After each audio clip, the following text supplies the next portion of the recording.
Eu já disse isso a vocês. Eu não estou aqui porque eu tenho capacidade, porque eu me acho o tal. Não, não, é misericórdia. Se você perguntar a mim, qual o segredo? Misericórdia de Deus, a misericórdia de Deus. E eu disse a vocês que eu sou oriundo de uma família muito pobre. Muito pobre. Que jamais imaginei que chegaria a uma posição tão grande, de uma responsabilidade tão grande, porque minhas origens eram muito humildes. E você sabe, irmãos, tinha um irmão que ele sabia o que nós passávamos, o que os nossos pais passavam. Nossos pais tinham muitos filhos. E ele fazia, no dia de sábado, eu era jovem, ele me chamava, eu era bem jovem, eu era da classe de jovens, onde ele era o professor, e ele dizia assim a mim, vamos comigo ali na Ceasa. E ele fazia compras.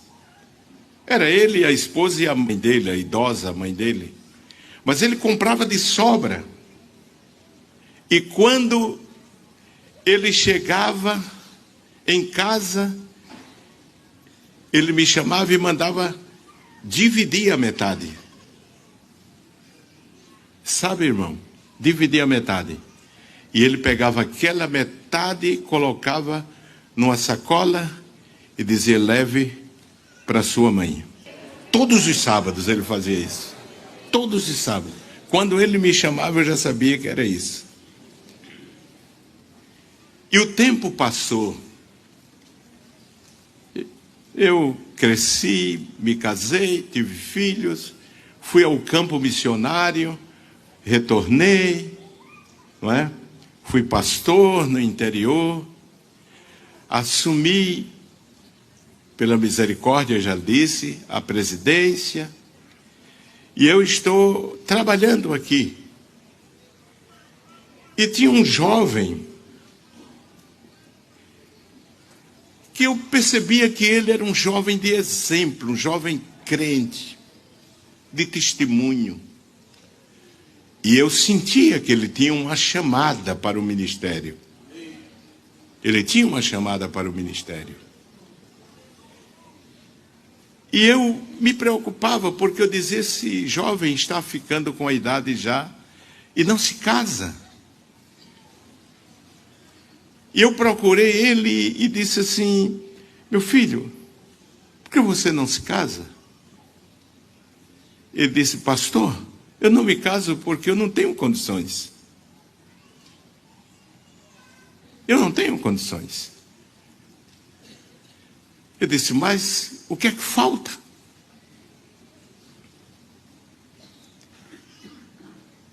E ele disse, todas as vezes que eu vou ao centro da cidade para ver se compro uns móveis, se eu for pagar a prestação, vou passar fome com a moça que eu quero casar. E eles são muito pobres. E me veio à mente uma forma de ajudá-lo. E eu ajudei. Com os irmãos, ajudamos. E Deus justo ajuda para ele comprar os móveis essenciais. E tinha uma casa da igreja nova que eu havia acabado de construir, com 2 quartos. E eu cheguei para ele e disse, e agora? Vai botar os móveis aonde? Ele disse, pastor, eu não posso alugar uma casa com esse salário que eu tenho aqui. Eu disse, então eu vou lhes falar com a diretoria e vou lhes ceder. A casa está novinha, ninguém morou nela, 2 quartos. E ele foi para essa casa. Eu disse, e agora, o que é que falta? Ele disse, bom, falta só eu botar os papéis para casar. Mas eu vou casar no civil, porque não dá para casar na igreja com cerimônia. Porque, pastor, convidar a igreja para o casamento e eu não ter um guaraná, um bolo para dar aos irmãos, eu vou ficar com vergonha e a minha noiva também. Eu disse, se esse é o problema, nós vamos resolver. Aí eu telefonei para o coordenador e disse assim, o senhor vai conversar com os irmãos aí, vai levantar aí guaraná, bolo, vai preparar tudo. E eu fui para o casamento. Foi muito bolo e guaraná, irmão. Porque a igreja, ela tem amor, irmão, ela ama. Ela serve. Mas, irmãos, depois que eu fiz tudo, o Espírito Santo me falou e disse assim, tu entendeste o que tu fizeste? Eu disse, não. Ele disse, de quem ele é filho? E foi que a luz, irmãos, acendeu na minha mente. Ele era filho daquele irmão que todo sábado me levava para a Ceasa para trazer a verdura.